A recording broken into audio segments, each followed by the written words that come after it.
Hello hi ನಮಸ್ತೆ ಕರ್ನಾಟಕ. ಇದು Sumitra ji Nayak from Kadur. Toxic a fairy tale of grown ups ಎಂಬ ಉಪಶೀರ್ಷಿಕೆ.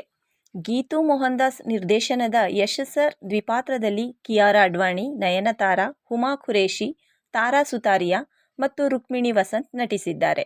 ಈ ಚಿತ್ರವನ್ನು ವೆಂಕಟ್ ಕೆ ನಾರಾಯಣ್ ಮತ್ತು ಯಶ್ ಸರ್ ಅವರು ಜಂಟಿಯಾಗಿ ತಮ್ಮ KVN ಪ್ರೊಡಕ್ಷನ್ಸ್ ಮತ್ತು ಮಾನ್ಸ್ಟರ್ ಮೈಂಡ್ ಕ್ರಿಯೇಷನ್ಸ್ ಬ್ಯಾನರ್ಗಳ ಅಡಿಯಲ್ಲಿ ನಿರ್ಮಿಸಿದ್ದಾರೆ. ರವಿ ಬಸ್ರೂರ್ ಸಂಗೀತ ನಿರ್ದೇಶನವಿದೆ.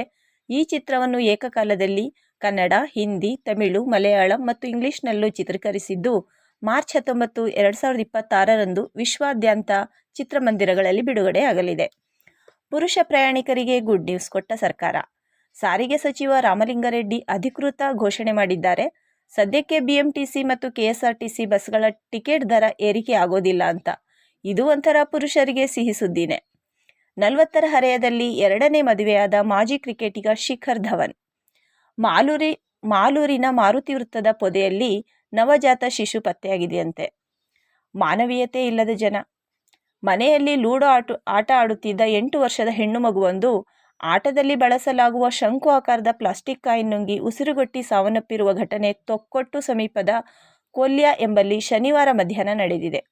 ಮೂಲತಃ ಕಾಸರಗೋಡು ಜಿಲ್ಲೆಯ ಮಧುರು ಉಳಿಯತ್ತಡ್ಕ ನಿವಾಸಿ ರಾಜೇಶ್ ಗಟ್ಟಿ ಮತ್ತು ರಾಜೇಶ್ವರಿ ದಂಪತಿಯ ಪುತ್ರಿ ತನುಷ್ಕಾ 8 ವರ್ಷ ಮೃತ ದುರ್ದೈವಿ. ಪೋಷಕರೇ, ಮಕ್ಕಳನ್ನು ಯಾವತ್ತೂ ಒಂಟಿಯಾಗಿ ಬಿಟ್ಟು ಹೋಗಬೇಡಿ. ಹಿಂದಿನ ಕಾಲದಲ್ಲಿ ಒಂದು ಮಾತು ಹೇಳ್ತಾ ಇದ್ರು, ಮಕ್ಕಳೇನು ಮರದಲ್ಲಿ ಬಿಡೋದಿಲ್ಲ ಅಂತ. ಕಾಲ ಬದಲಾದ್ರೇನಂತೆ, ಗಾದೆ ಮಾತುಗಳು ಮತ್ತು ಅದರ ಅರ್ಥ ಇಂದಿಗೂ ಜೀವಂತನೇ ಅಲ್ವಾ. ಶನಿವಾರ ಇದ್ದಿದ್ದರಿಂದ ಗುಡಿಸೋದು ಸಾರಿಸೋದು ಇದ್ದೇ ಇರುತ್ತೆ. ಅದರಲ್ಲೂ ರಂಗೋಲಿ ಬಿಡೋದು ಅಂದರೆ ನನಗೆ ತುಂಬ ಪ್ರಿಯವಾದ ಕೆಲಸ.